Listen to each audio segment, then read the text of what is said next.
É tempo de estudarmos o capítulo 3 de Apocalipse.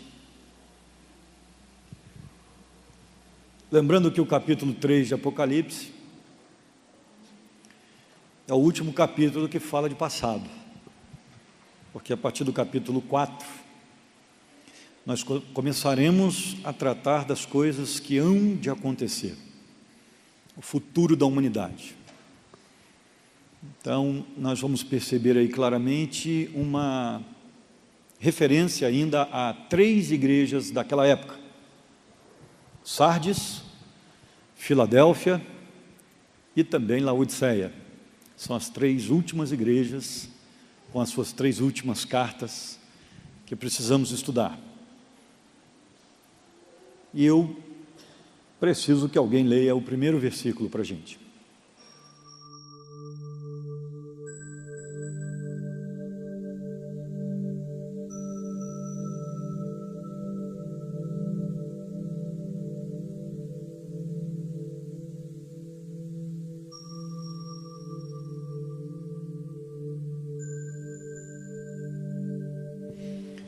Ok, os 7 Espíritos nós já estudamos e vimos que muito provavelmente é uma referência ao Espírito Santo. As 7 estrelas também, probabilidade nós termos aí em foco os 7 pastores é muito grande, a palavra é mensageiro. E uma igreja morta, irmãos, é a maior de todas as contradições da história eclesiástica. Porque uma igreja é um lugar de vida. Uma igreja, aliás, é um lugar, a igreja, do Deus vivo. E quando Jesus diz: conheço as suas obras, você tem fama de estar vivo, mas está morto, isso é uma contradição gigantesca. Como pode uma igreja estar morta? Isso é um oxímoro, ou um oxímoro, as 2 palavras existem, uma contradição inegável, porque uma igreja morta precisa ter uma pregação morta, precisa ter uma oração morta, um trabalho morto, um ministério morto, toda a sua gente espiritualmente morta, para ser morta, uma esperança morta inclusive. E essa era a situação de Sardes.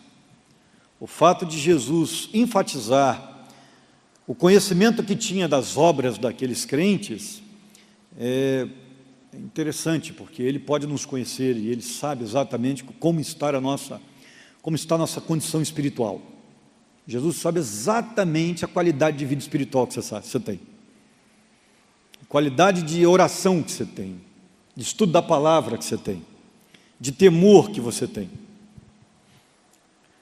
Fundada em 700 a.C., Sardes, o nome significa o príncipe da alegria, era uma das maiores cidades do velho mundo, um sinônimo de riqueza, prosperidade. A cidade era rica, havia um rio que passava pela cidade, o rio Pactolo, que cortava a cidade, era repleto de ouro, e muita gente ficou rica fazendo garimpo naquele rio. Sardes era um centro comercial por conta disso, e era famosa, porque produzia lã. Foi lá que nasceu a arte de se tingir a lã e fazer lã colorida. Foi em Sardes, esses processos de tingimento. A cidade ficava em cima de um platô de 1.500 pés acima do mar. Era uma fortaleza inabalável, porque quem tentasse atacar Sardes teria que atacar de baixo para cima. E isso no mundo bélico é uma desvantagem extraordinária. Ninguém pensava em atacar Sardes justamente por conta da sua localização. Foi através dessa falha que Ciro, rei dos Medo-Persas, se aproveitou para conquistar a cidade através de uma pequena trilha escalada pelos seus soldados. Os vigias, preste atenção nesse detalhe, os vigias que guardavam as muralhas de Sardes já estavam meio que dislexos, muito à vontade, e já não estavam guardando as muralhas direito. Por quê? Porque quem atacaria Sardes num platô de 1.500 pés acima do nível do mar? Seria suicídio. Mas Ciro, que era um estrategista extraordinário, conseguiu uma maneira de infiltrar seus soldados na cidade através de uma trilha, escalando o morro acima, e a cidade foi destruída depois disso, porque ele infiltrou seus soldados na cidade e começou o ataque de dentro para fora. E quando os soldados se voltaram para dentro da cidade, os soldados da muralha, o pessoal de fora escalou e pegou a cidade de surpresa. E dessa forma Sardes foi conquistada. A padroeira da cidade era a deusa Ártemis, e a principal crença de Sardes era a reencarnação. Eles acreditavam na reencarnação.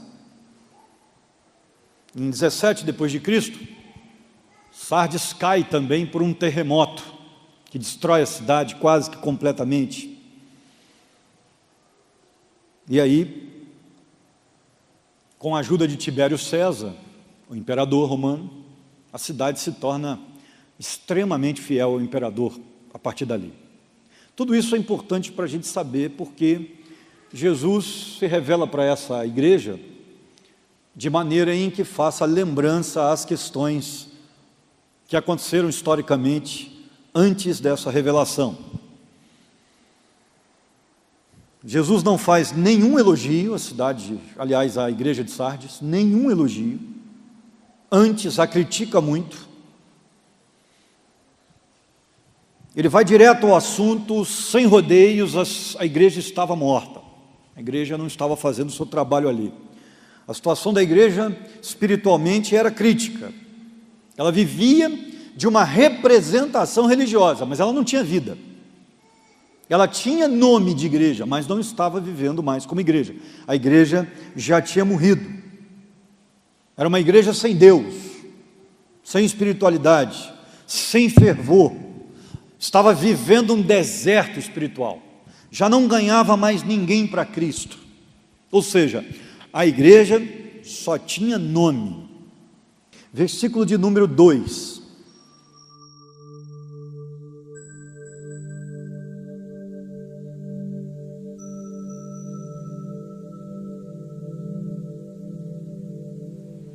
Esteja atento. É engraçado que essa palavra esteja atento é uma referência do grego, é uma frase conhecida no grego para os soldados das muralhas. Percebeu o detalhe? Como é que a gente perde tanta coisa em português, né? Quando traduz, o sentido não é o mesmo. Mas é como se Jesus dissesse assim: estejam atentos nas muralhas. Era um termo usado na guerra, diante de um ataque, para os atalaias, os soldados que guardavam as muralhas. Jesus está fazendo uma referência clara.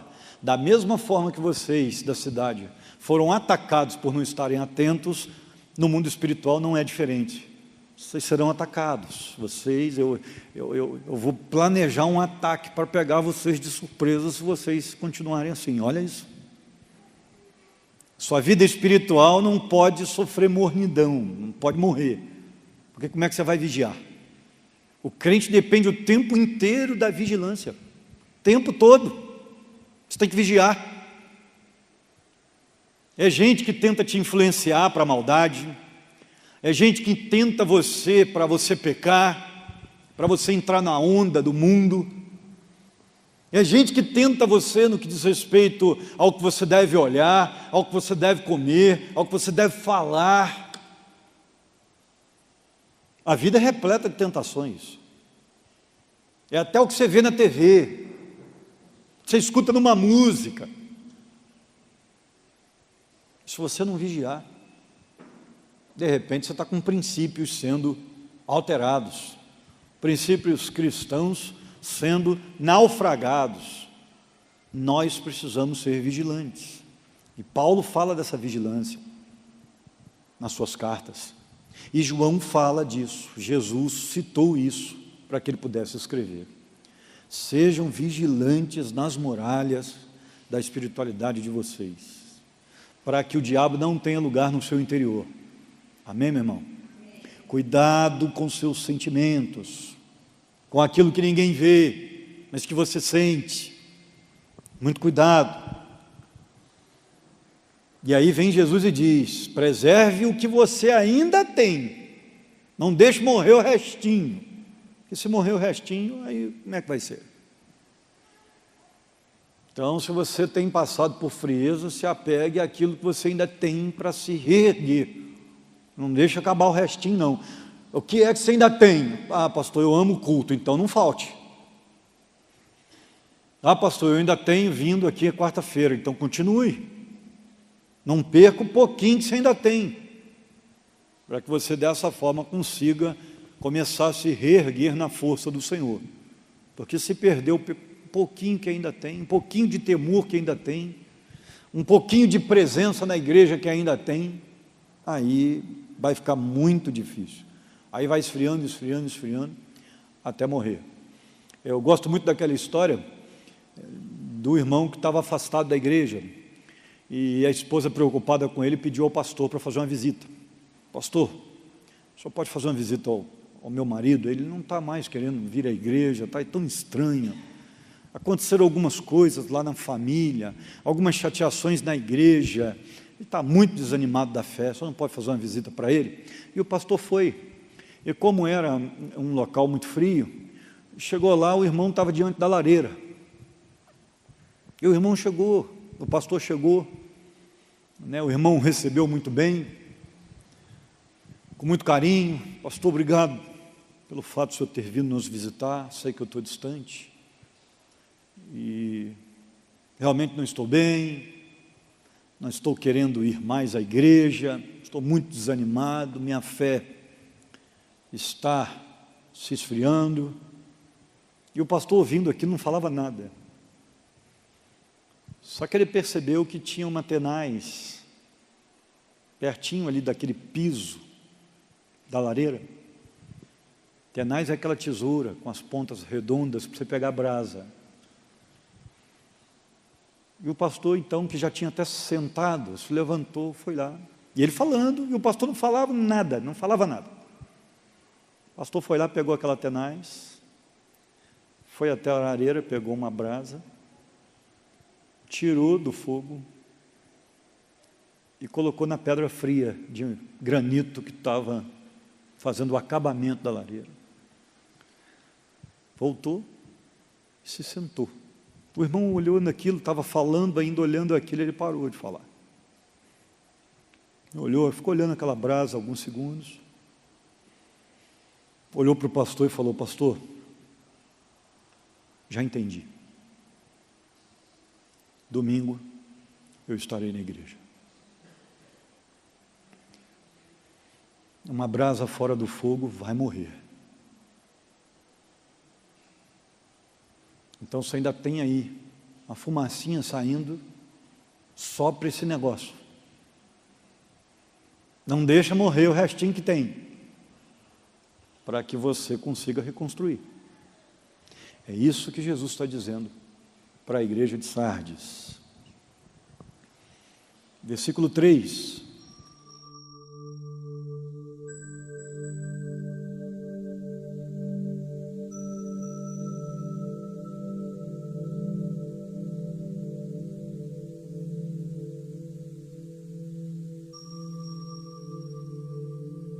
Imagine que você foi atacado como cidade, sua cidade foi atacada na escuridão da noite, da madrugada, por pessoas que entraram sorrateiramente pela uma abertura da cidade, escalando no silêncio, na calada da noite, uma trilha, e que de repente você acorda com gente colocando fogo na sua cama, matando suas crianças, derrubando tudo, fazendo barulho, atirando flechas dentro do seu quarto. Foi isso que aconteceu com Sardes. Ciro tomou a cidade de surpresa, na calada da madrugada. Aí vem Jesus e diz assim: estejam atentos nas muralhas, porque senão virei a vocês como um ladrão, e vocês não perceberão a minha chegada. Entendeu o impacto da mensagem? Foi exatamente isso que Jesus disse para aquela igreja: vocês vão ser atacados de novo, se vocês não acordarem a tempo, se vocês não vigiarem. Virei como um ladrão, e você não saberá a hora que isso vai acontecer, porque Ciro também não avisou. Isso é uma referência à situação histórica da cidade. Foi a pior tragédia que aconteceu na história de Sardes, foi aquele ataque. Milhares de pessoas morreram, foram escravizadas, famílias inteiras foram mortas, queimadas vivas. E aí vem Jesus e diz: vocês estão achando que vida espiritual é diferente? Vocês vão sofrer do mesmo jeito, porque Ele está fazendo uma referência à sua volta. Ou seja, alguns de vocês vão morrer nessa situação, Ele está dizendo. Eu virei, vocês não verão, e vão sofrer de novo as penalidades de não terem uma vida sendo vigiada. É isso que Ele está dizendo aí. Aí Ele diz: voltem lá naquilo que vocês aprenderam, obedeçam e arrependam, obedeçam aquilo que vocês receberam e se arrependam. É isso que Ele diz. Isso é sempre a mola mestra do crescimento espiritual, né? Sempre a mola mestra. Arrependimento e obediência. Eu paro de fazer, porque arrependimento na Bíblia não é só remorso, é atividade, é ir em outra direção, é mudar a conduta, é mudar o jeito de ser. É isso que é arrependimento. Quando a gente lê arrependimento na Bíblia, o significado da palavra metanoia é esse. Então, mude a maneira de ser, é isso que Jesus está dizendo, e volte a obedecer o que vocês aprenderam. O que era esse negócio aí que eles aprenderam? A palavra. Eles aprenderam de grandes oradores, de grandes professores, a palavra de Deus, e deveriam voltar àqueles ensinamentos. Se você está passando um momento de frieza espiritual, o segredo para vencer isso é voltar a obedecer à Bíblia. Não tem projeto novo no Evangelho, não tem plano B no Evangelho, não tem segundo estágio no Evangelho. O estágio é o mesmo e primeiro: obediência à palavra. Esse é o único estágio que tem. Quando é que o crente passa a esfriar espiritualmente? Quando ele começa a desobedecer a palavra. Ah, pastor, mas ele só deixar de orar. Ele já está desobedecendo a palavra, que a Bíblia diz para ele orar sem cessar. Então, basicamente, tudo começa com aquilo que você aprendeu e que você precisa permanecer obedecendo. Basicamente é isso. E é justamente esse o ponto. O fato de não se estudar a palavra de Deus nos deixa vulneráveis aos ataques de Satanás, às influências do diabo. Aí eu pergunto para você: quanto tempo você tem dedicado ao estudo da palavra? Quantos livros você tem comprado para compreender a Escritura, ou quanto você tem pesquisado para compreender a Escritura na internet? Quanto tempo você dedica da sua vida para compreender a palavra? Eu estou muito feliz com o Instituto da Igreja, o Instituto Bíblico. Foi um projeto que eu trouxe comigo, deu super certo aqui. O povo ama a palavra. Estou muito feliz, nós temos quase 40 alunos nessa área no seminário. É? Hã? 57, eu estou contando 40, nós já temos 57 alunos no seminário. Estou aqui surpreso. Então, o povo gosta do conhecimento. Agora, se nós juntarmos todas as turmas formadas do Instituto, de 3 anos, e mais os alunos que temos esse ano, quantos são para uma igreja desse tamanho? Um instituto bíblico, que tem por princípio ensinar a Bíblia, quase que gratuito, porque R$20 por mês você faz o que com R$20 por mês? Para a gente conseguir fazer uma formatura, um negocinho legal.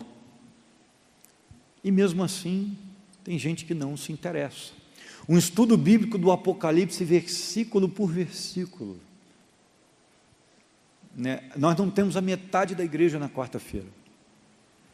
Então começa a perceber isso. O povo não investe na palavra, não investe no conhecimento da palavra, no estudo da palavra. E aí realmente começa a ter dificuldade, que é a palavra que nos cerca, é ela que nos protege, é ela que molda a nossa mente, é ela, é a palavra de Deus. Versículo de número 4.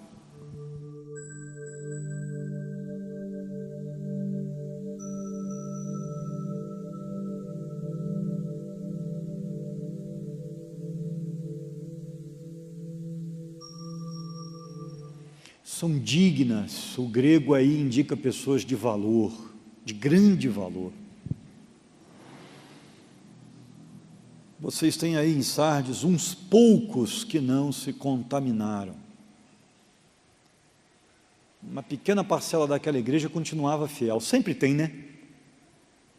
Em toda igreja que o negócio perde o rumo, tem aquele povo que continua fiel, firme ali, orando, buscando. Sempre tem esse povo que é o sustentáculo de uma igreja, sempre tem. Eu louvo a Deus porque o nosso grupo aqui de gente séria é grande. O grupo que sustenta esta igreja é grandioso. Graças a Deus por isso, um grupo sério, digno, santo. Eu louvo a Deus. Aquela igreja não, o grupo era pequeno, mas ainda assim era um grupo que herdaria a salvação, que andaria de branco, símbolo de pureza com Jesus. Nós não sabemos esse andar onde seria. Claro que quem acredita no milênio entende aqui os 1000 anos. Vão andar de branco com Jesus nos 1000 anos. E quem não acredita no milênio vai entender aqui que isso é céu. A promessa é para o céu. Mas de uma forma ou de outra, a igreja está dividida entre aqueles que vão herdar a salvação e aqueles que não vão.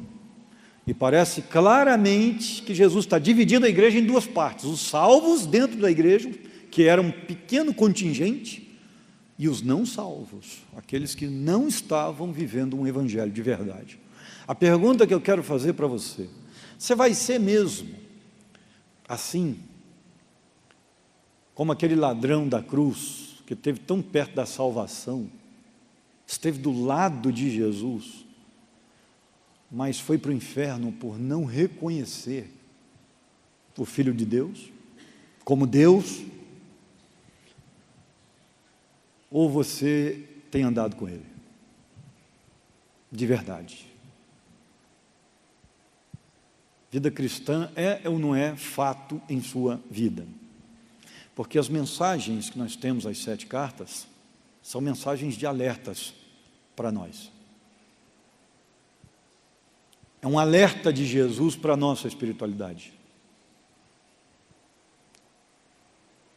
A igreja de Sardes está recebendo essa carta para que também a gente saiba o que é que a gente tem que fazer para não ficar nessa situação. Olha o cuidado que a gente tem que tomar. Precisamos colocar de fora da nossa vida tudo aquilo que nos contamina, para que sejamos dignos. Versículo 5.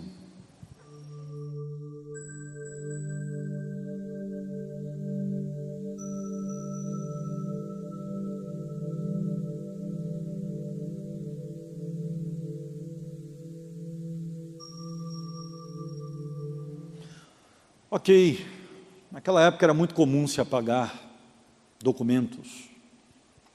Isso aqui é apenas uma expressão simbólica. Deus literalmente não apaga nome de ninguém do livro da vida. Literalmente não, isso é uma expressão simbólica. Para Deus apagar literalmente o nome de alguém do livro da vida, Ele tem que não conhecer o futuro. Porque se eu sei que o camarada não é salvo, por que eu vou escrever o nome dele? Para quê? Só para dar trabalho e depois apagar? Se você não é meu, eu já não escrevo. Mas é uma expressão simbólica, porque isso era muito comum com documentos daquela época. Eles usavam os documentos, um documento só, para a posse de terras, por exemplo. E o nome da pessoa, escrito no final do documento, muitas vezes não era com tinta permanente. Era com uma espécie de carvão que poderia ser apagado, para que o papel naquela época era um negócio muito preservado, porque não era fácil ter papel o tempo todo.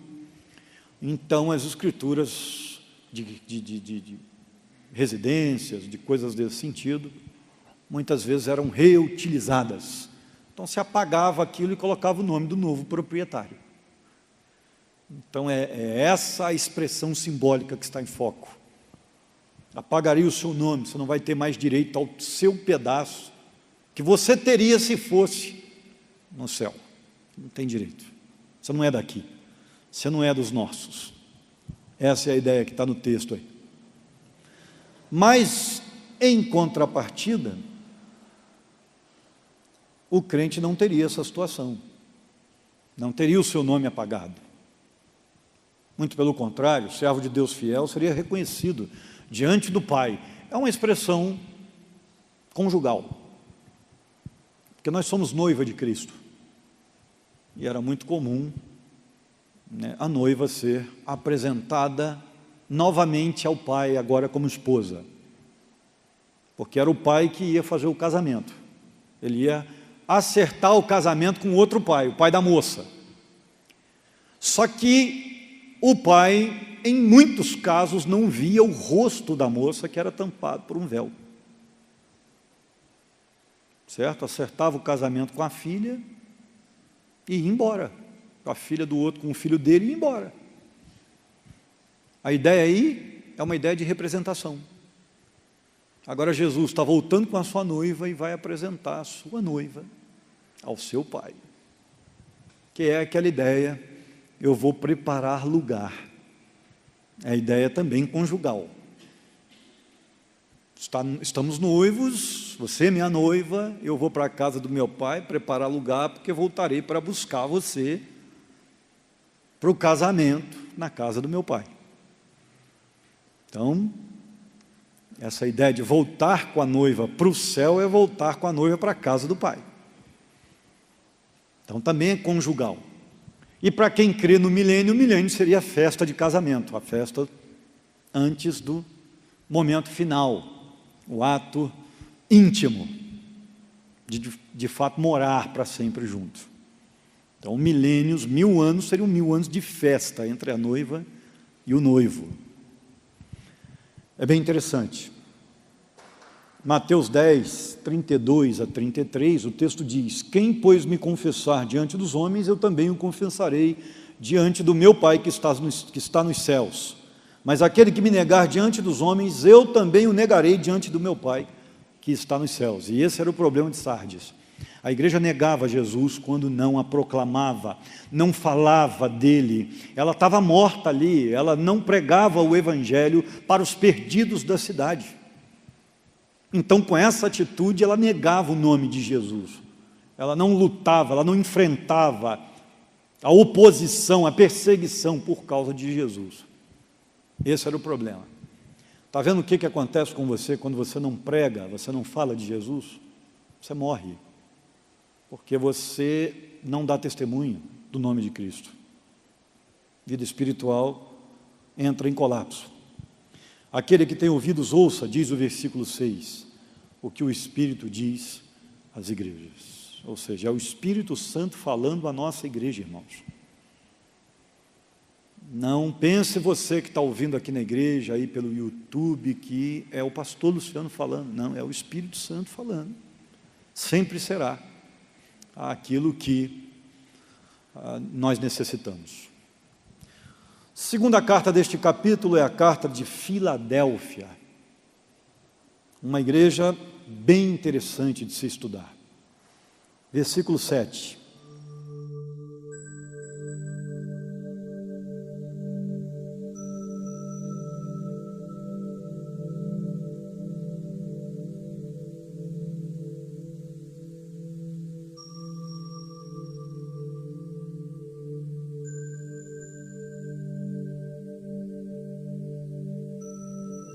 Está aí uma pequena cidade, Filadélfia, fundada por Átalo, Filadelfo, rei de Pérgamo em 150 depois de Cristo, antes de Cristo. Bem pequena, perto de Éfeso, Esmirna, era uma pulga, sem muita indústria, sem prosperidade, não era uma cidade rica, não tinha prestígio. O que Filadélfia tinha? Localização. Era uma cidade que ficava, como outras aqui, num dos eixos principais de ligação entre uma cidade grande e outra. Entre cidades grandes, no meio ficava Filadélfia. Com todo respeito, irmãos, com todo respeito, Queluz, eu só quero dar um exemplo. Queluz também é uma cidade pequenininha, aqui, na última cidadezinha, se eu não me engano, aqui do estado de São Paulo, indo para o Rio de Janeiro, na fronteira ali. O que Queluz hoje tem de privilégio? Muitas vezes, porque não tem grandes indústrias, não tem um grande comércio, mas ela tem uma localização privilegiada. Para você passar, para ir para o Rio de Janeiro, você passa pelo território de Queluz. Só que Queluz, o centro da cidade, ainda fica para dentro da cidade. Naquela época não era assim. Para você passar por uma cidade, muitas vezes você passava no centro dela. É que hoje já se percebeu que, por conta do mundo automobilístico, você tem que tirar os carros, os caminhões, as carretas de dentro do centro, porque nem todo centro tem uma estrutura para você passar. Então se cria uma estrada paralela por fora para não prejudicar o trânsito da cidade. Naquela época não, tudo passava pelo centro. E aí Filadélfia se beneficiava disso. Todos os soldados romanos, quando voltavam para a guerra, e que iam para a guerra por perto da Ásia Menor e adjacências, precisavam passar por Filadélfia. Não tinha jeito, era o único caminho. Pelo menos era bem mais próximo. Então, eles passavam por ali. Outra coisa que chama a atenção é que Filadélfia era uma cidade cheia de templos religiosos. Ali, a idolatria era muito forte. A cidade tinha um problema, ela era vulnerável a vulcões, terremotos. E o mesmo terremoto que atingiu Sardes também a atingiu. Então, eles buscavam muitas vezes fugir da cidade de Filadélfia por conta do terremoto que poderia acontecer novamente. A cidade ficou meio que vazia, mas era muito idólatra e muito paganizada. Havia muitos deuses sendo adorados ali. E aí Jesus, que geralmente se apresenta com uma denotação de juízo, para Filadélfia ele não se apresenta assim. Não sei se você percebeu, não tem crítica para a igreja de Filadélfia, só amor, só dedicação, aliás, declaração de carinho. Ele se coloca como santo. Por quê? Porque aquela igreja era santa, como ele, separada daquela idolatria como ele. Ele se coloca como verdadeiro, porque ele não é uma imitação. Jesus é autêntico, ele não é um ídolo. E o pessoal de Filadélfia não adorava ídolos, a igreja não era dada a se misturar com a idolatria. E ele então se descreve assim como o verdadeiro, que aquela igreja conhece, e que tem as chaves de Davi. É muito provavelmente uma referência às chaves da sala do tesouro de Davi, que era a sala das riquezas do rei, que ficava dentro do palácio real. O judeu entenderia muito bem isso, os crentes daquela época também, porque quem conhecia o Velho Testamento conhecia essa expressão, as chaves de Davi, porque eram as chaves dos tesouros do rei. Jesus está dizendo: olha, eu sou aquele que tem as chaves das bênçãos do reino para vocês. Coisa linda, né? Das maiores riquezas de Deus para vocês. É muito provável que essa seja a questão aí. E em um tempo, como por exemplo, na época do rei Ezequias, só Eliaquim podia abrir os tesouros do rei, que era um servo de confiança do rei, só ele abria. Isaías 22, 22 conta isso. Versículo 8.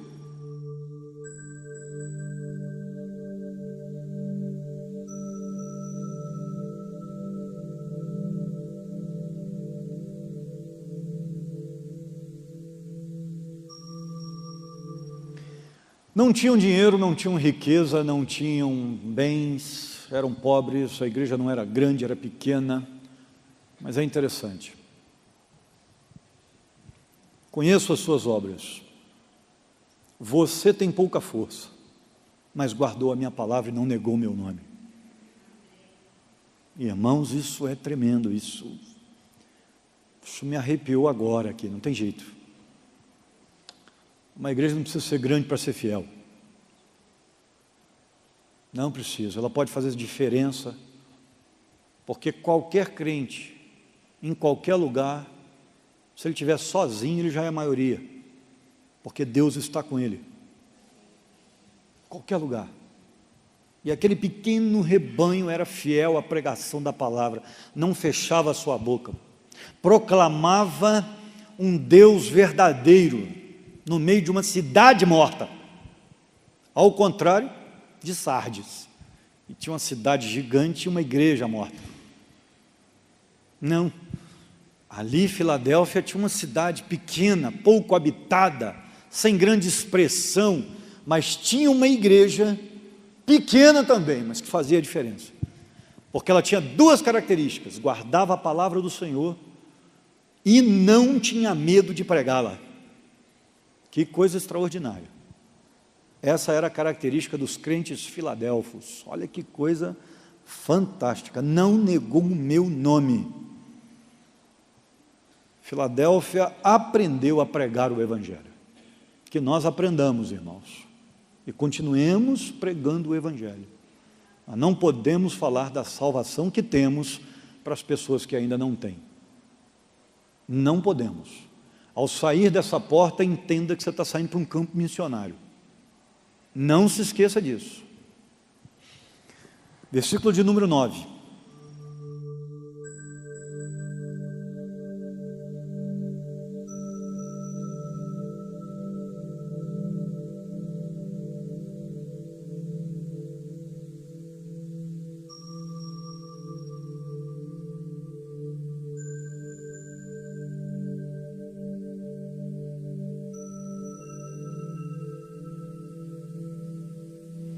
Mais uma igreja que era perseguida pelos judeus.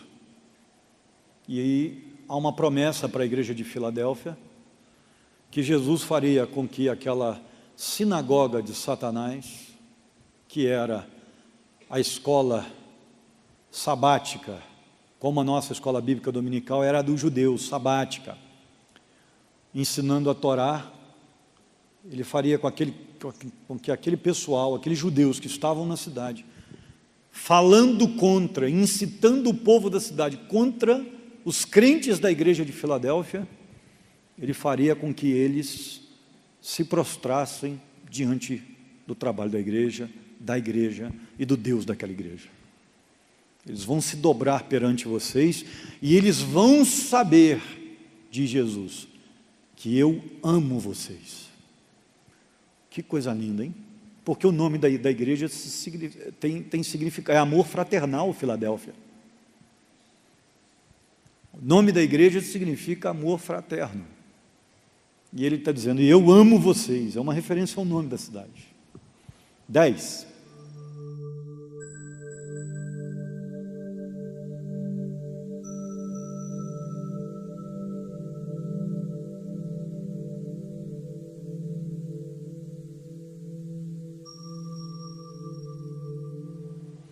Todo mundo aí, gente, é uma expressão idiomática que indica todo mundo próximo, todo mundo conhecido.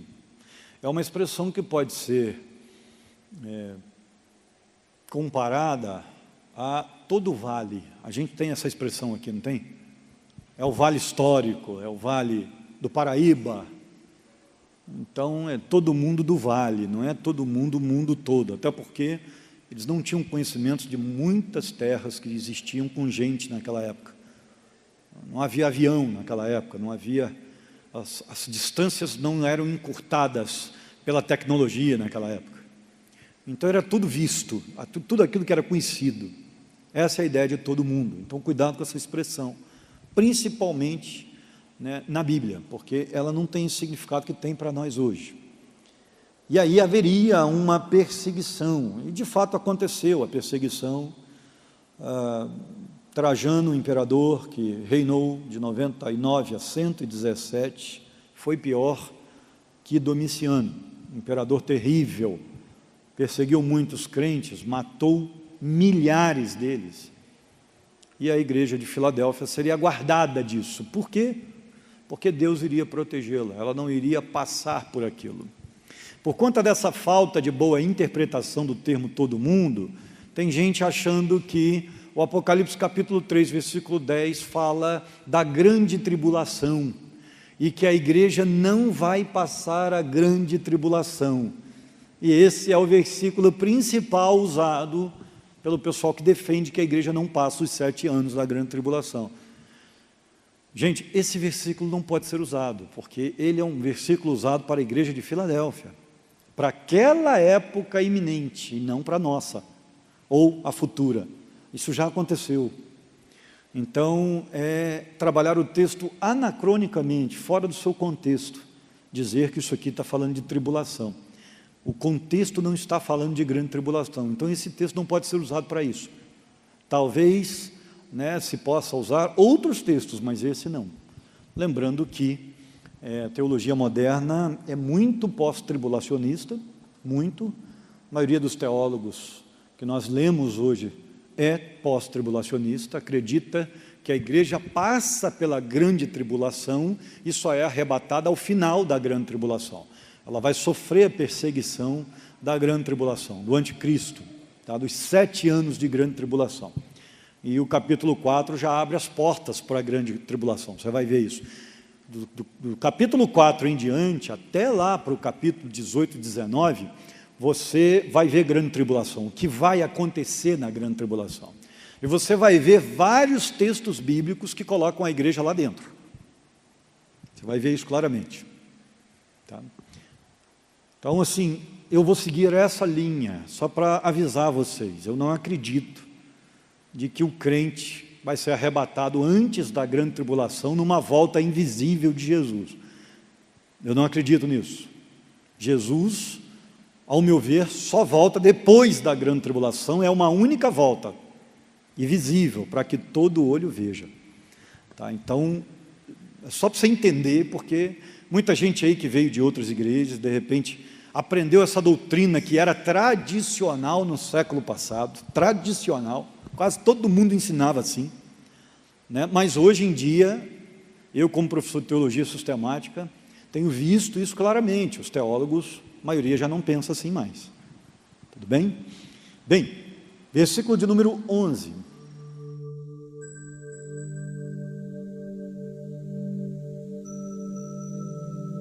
A morte estava próxima da igreja de Filadélfia.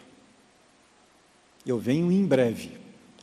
É aquilo que eu disse para vocês nos primeiros 2 capítulos. A morte sempre está perto, porque a vida passa rápido. Então eles deveriam cuidar da sua coroa, ou seja, se vocês estão levando uma vida assim, continuem assim, porque se apostatarem, vai ficar claro que vocês nunca foram, vocês vão perder a oportunidade que estava na frente de vocês. Pastor, perde a salvação? Nós batistas não acreditamos assim. Se alguém se desvia, apostata da fé, 1 João capítulo 2, versículo 19, se a cabeça ainda está boa, vai dizer: saíram do meio dos nossos, porque não eram dos nossos, porque se fossem dos nossos, estariam em nosso meio. Nós entendemos que o apóstata, na verdade, nunca foi. E por não aguentar a pressão de uma vida cristã, ele se desvia, porque ele nunca foi. E de fato, ninguém consegue aguentar a pressão de uma vida cristã sem o Espírito Santo. Como é que o camarada consegue fazer o que Deus quer que ele faça sem a ajuda do Espírito? É impossível. Não conseguia, sem a conversão, só com a ajuda da igreja também não vai conseguir. Precisa da conversão. Versículo de número 12 e também o 13.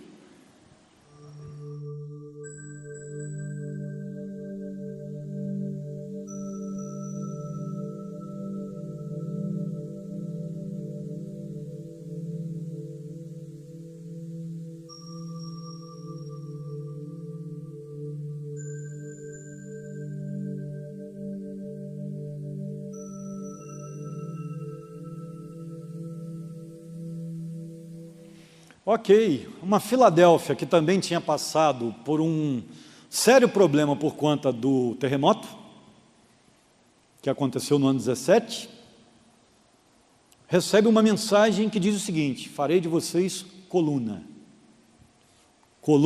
no santuário de Deus. Quando o terremoto destruiu parte daquela cidade, Filadélfia não foi tão atingida quanto as outras cidades ao redor, até porque ela não tinha muita coisa para perder, não tinha grandes construções, mas muita coisa caiu, colunas inteiras foram destruídas. E ali o homem pôde ver a fragilidade daquilo que foi feito para ser forte nesse mundo e a força da natureza para destruir aquela fortaleza toda. E aí vem Jesus e diz: olha, as colunas do mundo de vocês são frágeis, e vocês viram que um terremoto pode vir e destruí-las, mas vocês serão colunas num santuário que nada destrói, um santuário eterno, estabelecido para todo sempre, se vocês continuarem firmes.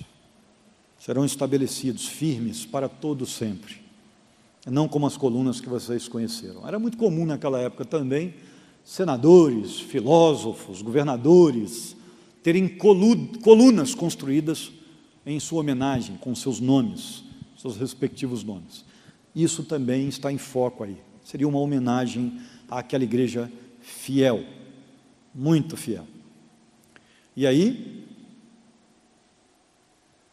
escreverei nele o nome do meu Deus, o nome da cidade do meu Deus, a nova Jerusalém, que desce dos céus da parte de Deus.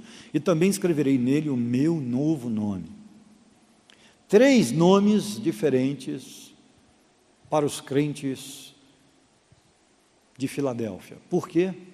Porque você conhece bem essa situação. Quando você escreve um nome num animal, quando você pega lá um boi e queima, o boizinho lá com aquele ferro em brasa, é geralmente para diferenciar que aquele boi é seu, principalmente em situações em que bois pastam juntos. Alguém tem que demarcar o animal para saber qual animal é de quem.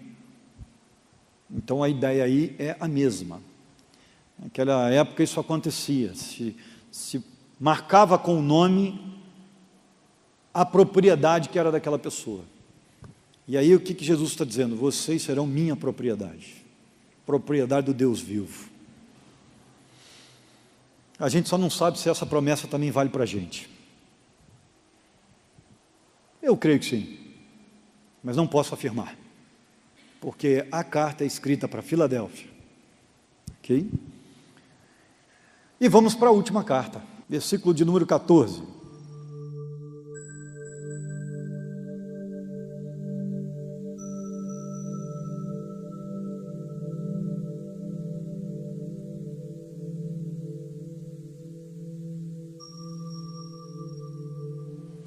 A igreja de Laodiceia, antes de ter esse nome, chamava-se Teópolis, cidade de Deus.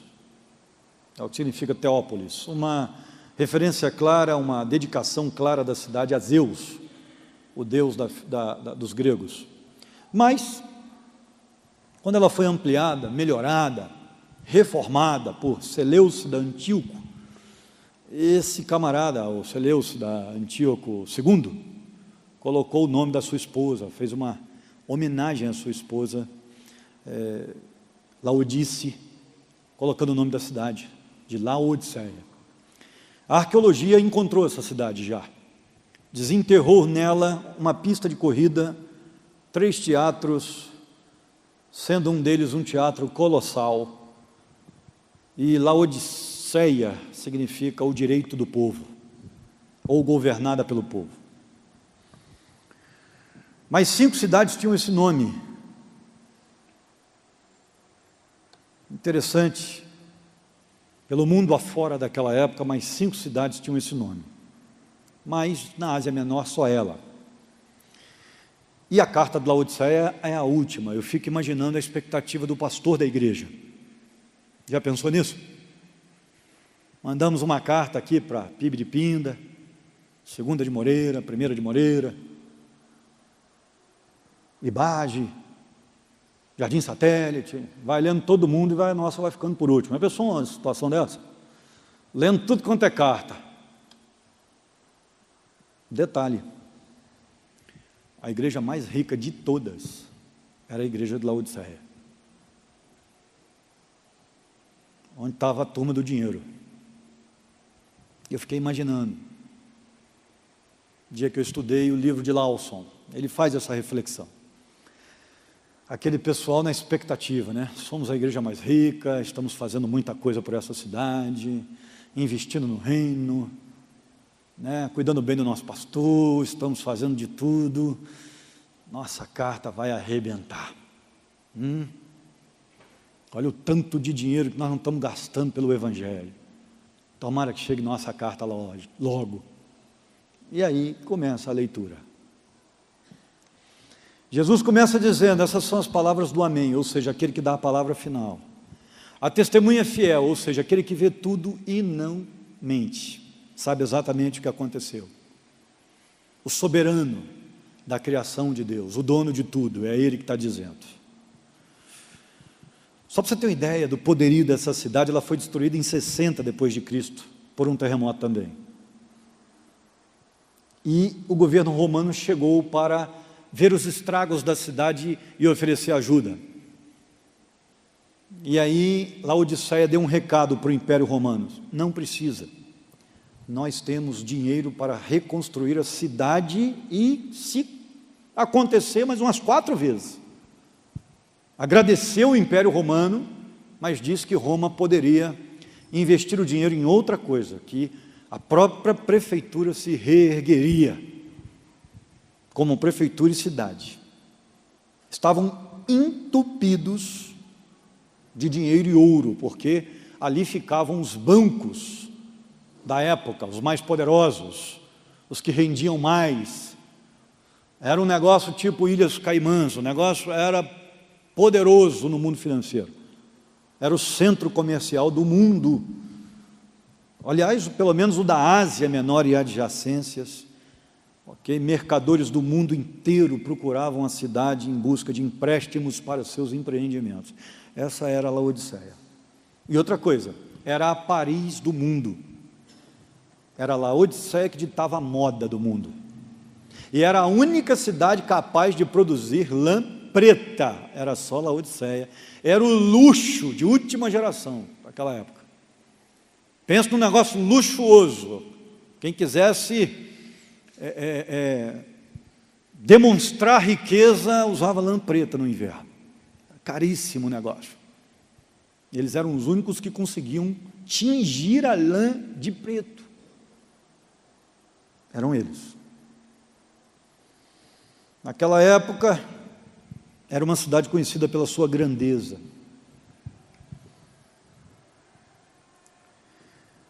Podemos ver que o que a falta de um pastor faz a uma igreja, né? Como assim, pastor? Há 30 anos antes dessa carta, aliás, do livro de Apocalipse, Paulo escreveu aos Colossenses, que estava do ladinho ali de Laodiceia, as duas igrejas eram próximas, e mandou saudações a um pastor que pastoreava 3 igrejas naquela época. Ele pastoreava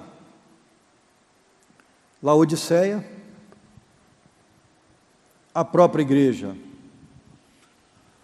de Colossos e também a igreja de Herápolis.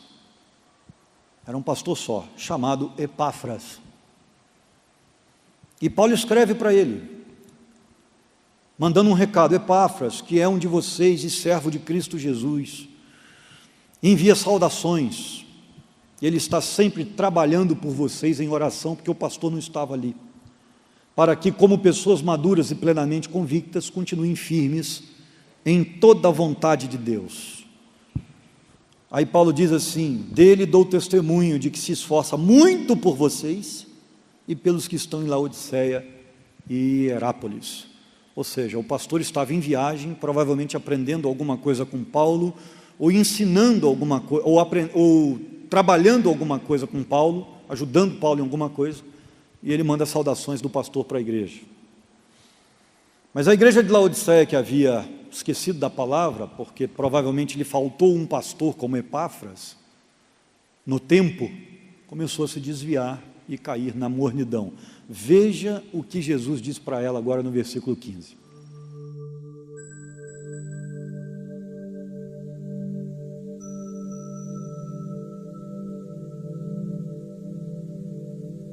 Lembra que lá no começo, quando eu comecei a falar de igrejas, as 7 igrejas do Apocalipse, eu falei para você que Jesus iria mandar mensagens para as igrejas conforme a situação que as cidades, que as igrejas passaram?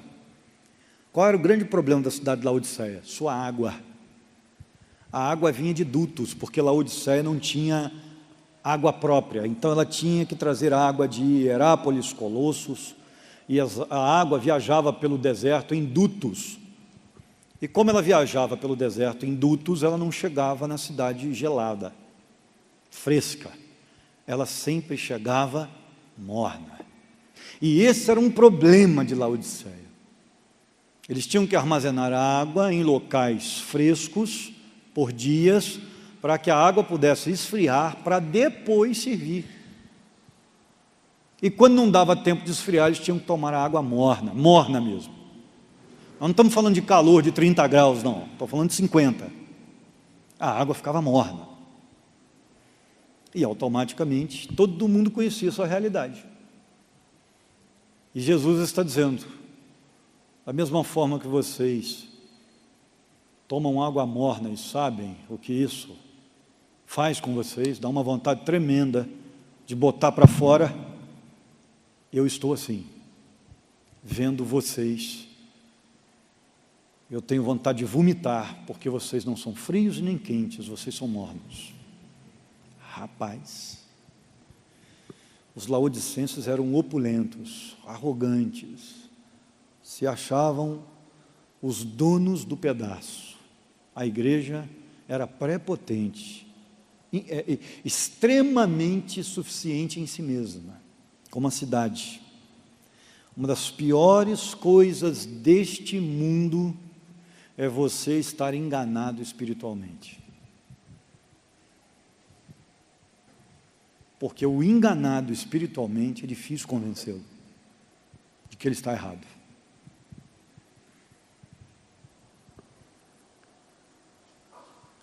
Se fosse frio, aquele cidadão da igreja pelo menos saberia que ele estaria perdido.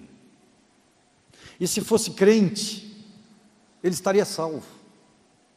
Mas o problema do morno é que ele está perdido e acha que está salvo. Esse que é o problema. E por isso que Jesus é tão duro com essa igreja. Olha o que diz aí o versículo 17.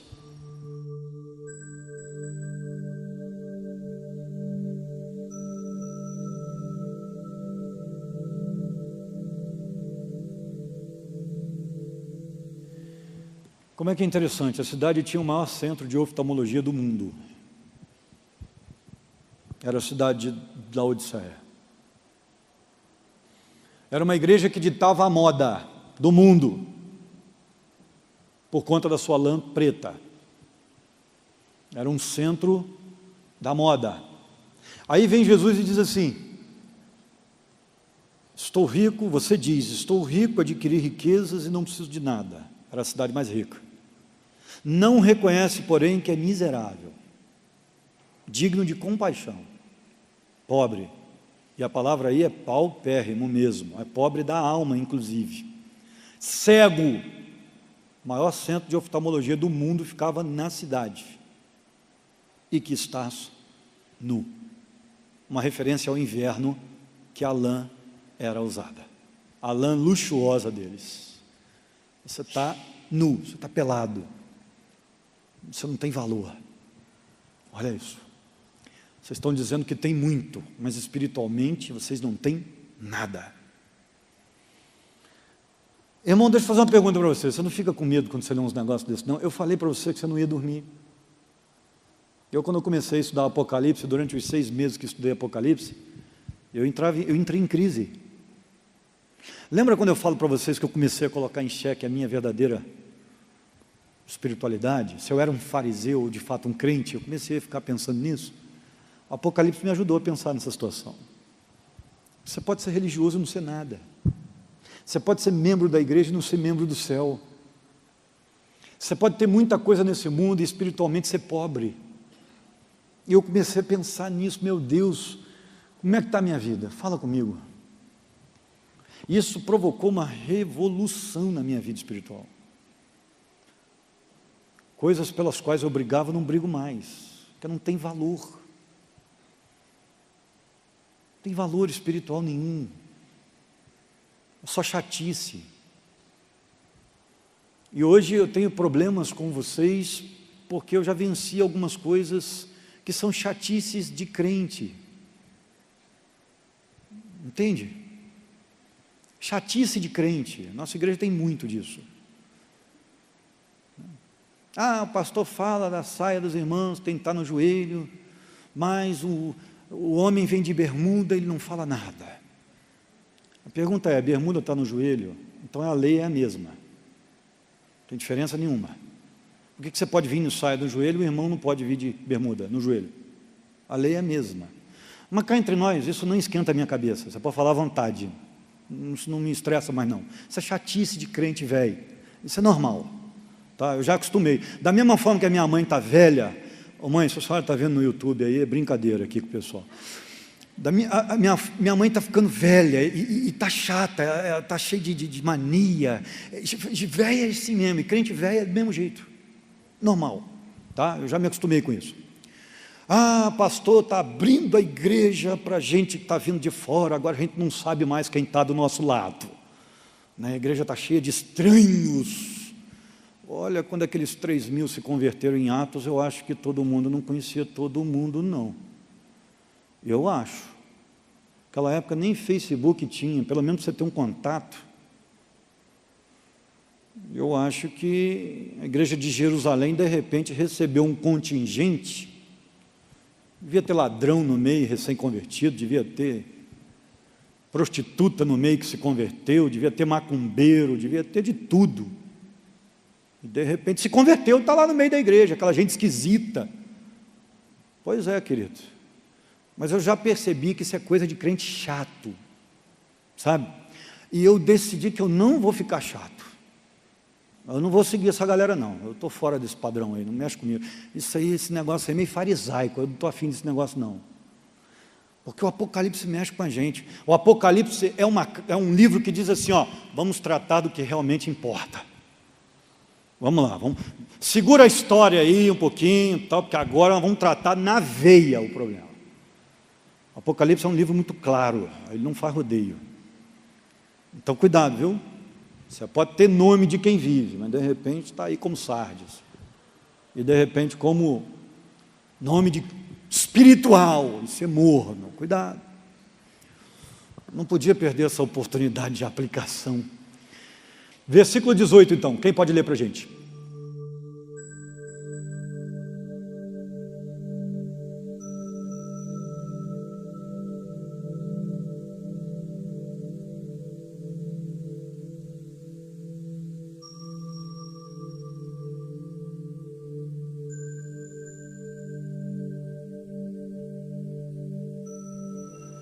Jesus então continua na mesma ideia de mostrar referentemente ao que estava acontecendo naquela cidade, naquele momento, a realidade da igreja. Compre de mim ouro refinado pelo fogo, ou seja, o meu ouro, a minha riqueza, e não a riqueza que vocês têm.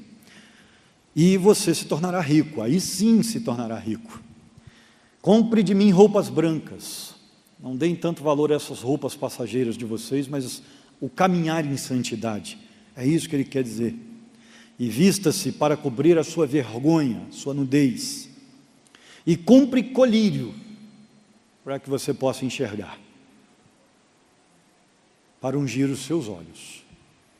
Ou seja, um centro de oftalmologia do mundo ali, eles estavam cegos, espiritualmente falando. Só que aquele centro de oftalmologia não poderia resolver o problema deles, porque o problema era espiritual. Então só Jesus poderia dar vista espiritual a eles, da situação deles, da vergonha deles, da falta espiritual que eles tinham. Vamos lá, versículo 19.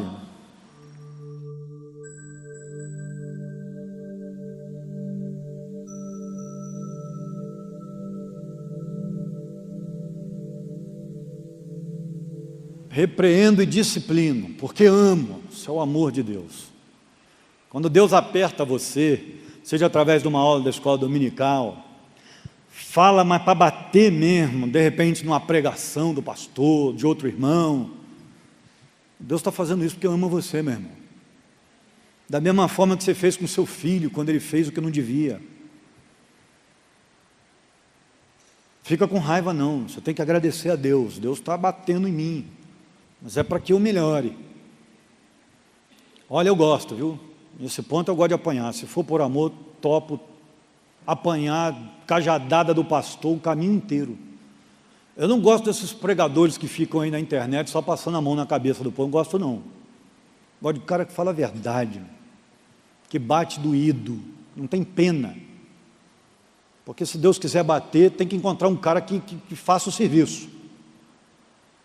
Então goste, porque Deus faz isso com quem ama. E a palavra zeloso aí indica ser flamejante. Indica alguém que está a ponto de colocar você em ebulição, você vai ferver. De morno, você vai ferver, se você escutar a repreensão e a disciplina do seu Deus. É isso que ele está dizendo para Laodiceia. Versículo 20.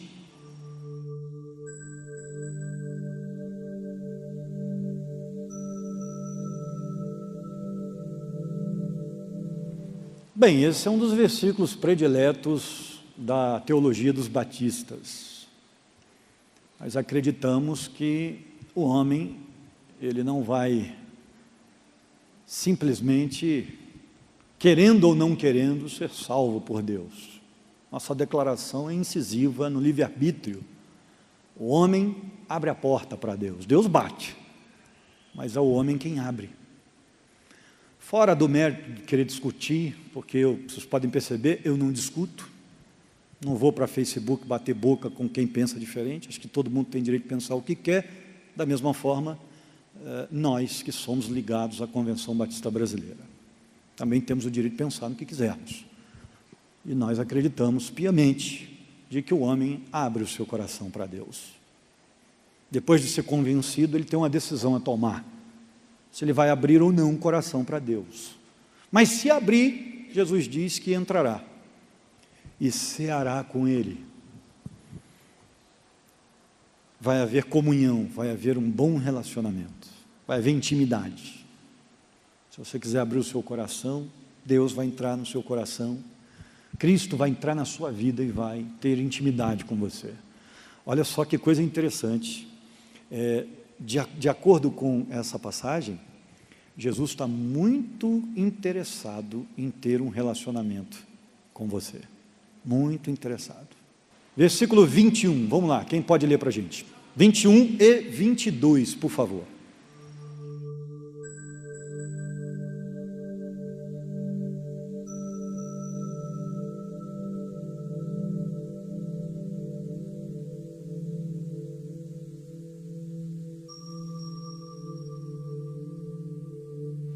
Bem, para quem crê no milênio, 1000 anos, do povo de Deus, o crente reinando com Jesus sobre a face da terra, e aí dentro dos milenistas ainda há uma discussão se os 1000 anos são literais ou não, né? Eu creio que sim, mas tem gente que crê que não, que é só um espaço longo de tempo. Isso aí é discussão terciária. Mas para quem crê no milênio, ao vencedor darei o direito de sentar-se comigo no meu trono, é uma referência ao trono de Jesus em Jerusalém, como rei do mundo no milênio. Essa seria a promessa.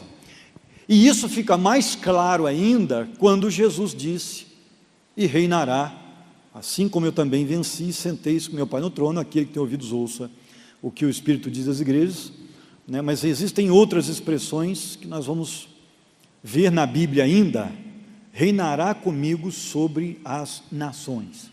Nós vamos ver isso ainda em outros trechos. Então, aí, uma referência mesmo sobre o milênio. Em Mateus 19, 28, a Bíblia diz, Jesus lhes disse, digo-lhes a verdade, por ocasião da regeneração de todas as coisas, da transformação de todas as coisas, quando o Filho do Homem se assentar em seu trono glorioso, vocês que me seguiram também se assentarão em 12 tronos para julgar as 12 tribos de Israel. Povo de Israel aí, uma referência clara ao julgamento do povo de Israel, os judeus. Os crentes irão julgar junto com Deus, o povo de Israel. Então quem crê no milênio, crê que isso é uma referência ao milênio. 1 Coríntios capítulo 6, versículos 2 e 3, a Bíblia diz, vocês não sabem que os santos hão de julgar o mundo? Se vocês hão de julgar o mundo, acaso não são capazes de julgar as causas de menor importância?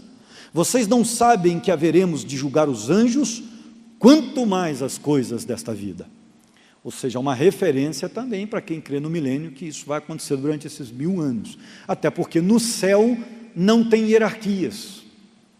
Quem é salvo, está no céu. A hierarquia só existiria neste planeta. No céu todo mundo recebe igual. Porque aí vai se cumprir a palavra de Jesus que diz que aquele que chegar lá, por último, vai receber o mesmo do que chegou há mais tempo. Né? Claro que isso é só uma referência da língua para dizer que aquele que andou mais com Deus vai receber a mesma coisa que um novo convertido. Então tem diferença. Isso é para céu. Mas em outro texto bíblico, a Bíblia vai dizer que cada um vai receber conforme suas obras. Aí isso seria para o milênio, galardão diferente, para quem fez mais e obedeceu mais. Esse vai ser prefeito de uma cidade, no milênio, onde Jesus governa o mundo e nós governaremos com Ele. E quem fez menos, de repente, vai varrer a rua, vai trabalhar no açougue, sei lá. Tá? Sem querer desmerecer nenhuma profissão, todas são dignas e justas. Eu só estou falando em termos de poder, não de nobreza, de caráter, nada disso. De poder. Um prefeito manda mais do que o dono do açougue, concorda comigo? É disso que eu estou falando. Certo?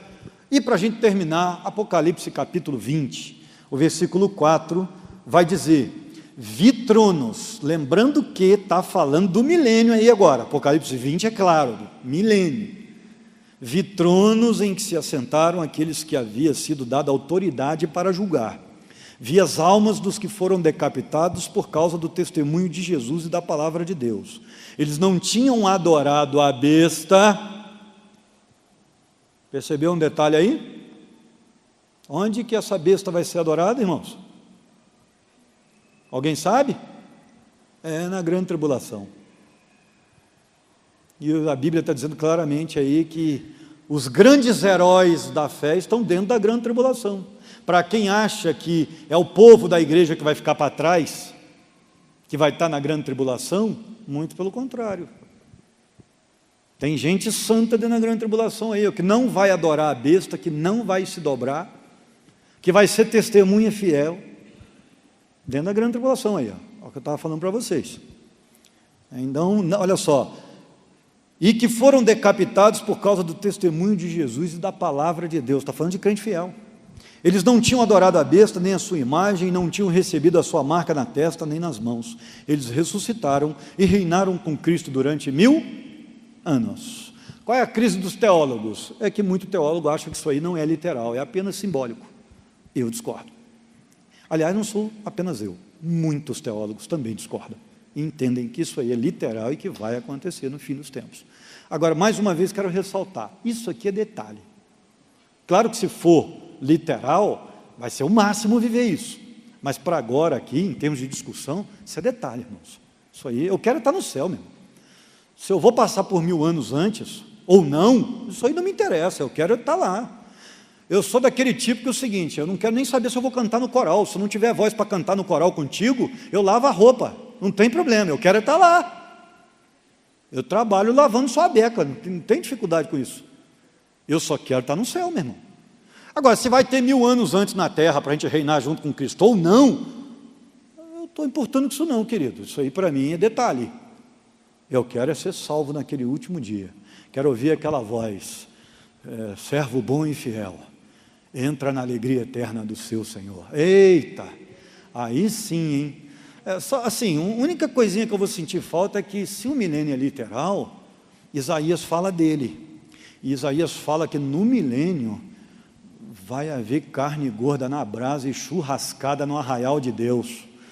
Poxa vida, 1000 anos de churrasco, meu irmão, sem poder engordar, entupir veia e nem morrer, vai ser um negócio extraordinário. Quero nem ser prefeito de nada não, só me põe na churrasqueira. Vamos orar?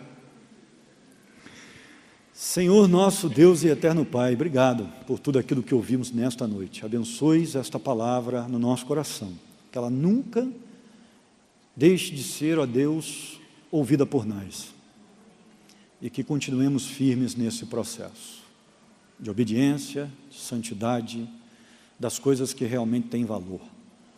Nós oramos em nome de Jesus. Amém.